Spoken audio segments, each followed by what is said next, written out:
My observation has been we cannot generalize fintech or startup because there is a broad spectrum of them, right? So there is a startup which is just born because of an idea, one or two people driving it, maybe a unique idea, but not mature enough. And there is the startup scale up which is ready to get into enterprise mode.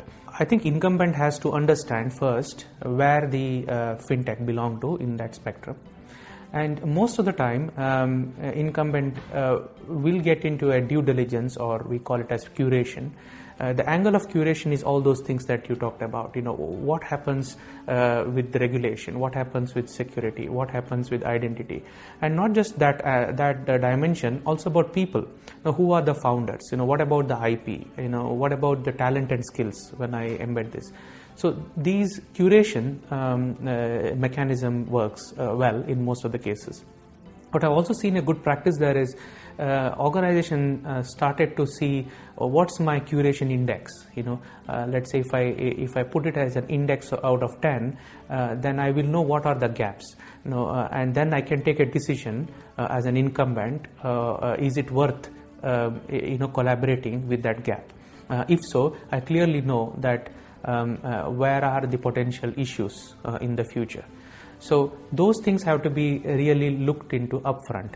The other challenge has been whether fintech is just a new vendor for an incumbent or it is different. Because if it is just a new vendor, then they have to go through the same sort of rigorous commercial, contractual process, which can be very time consuming. And it can be even more than the time that is required to develop a solution. And these are some of the challenges. The other challenge has been whether you start small and grow big within an incumbent organization, or you come and do an enterprise scale solution thinking or deployment. Most of the time, while start small is great, but after POC or after experimentation, there's been challenge of what do we do with these guys now? Do we need to still be part of the team and so on?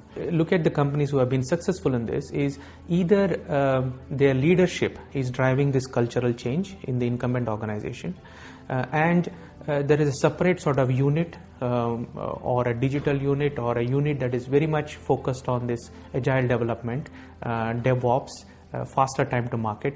I'm not saying they are matching to the culture, but they're coming closer and closer in terms of ways of working. And once the ways of working is sorted, the target operating model becomes simpler and the business will come together. A majority of them, when they start the innovation thinking, the first and foremost thing comes to their mind is let's have a separate unit, called innovation, and let's have some people who are driving innovation, or let's have a lab and invest on the innovation. And I'm not saying it is not the right approach, but the challenge has been the organization has been in the traditional business for 50 years, 100 years and so on. For them, this a siloed approach of having a separate innovation unit is as much as showcasing and shortlisting great ideas, etc. But it's not really generating an ROI, it's not really adding seamlessly into the enterprise business that they are into. So that has been the challenge. That's why I think organizations are quickly shifting from that approach to an approach which is more business unit led. That is, even though we have a chief innovation officer or an innovation office or a lab, how can business be invited a lot earlier in the innovation conversation?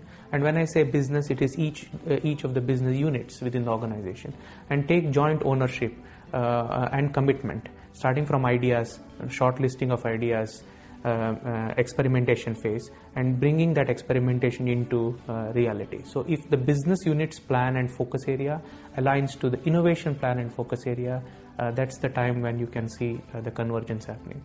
In some banks, even the head of retail role is also combined with head of innovation, and it's the same individual. So banks are trying in different sort of combinations to see how it's going to span.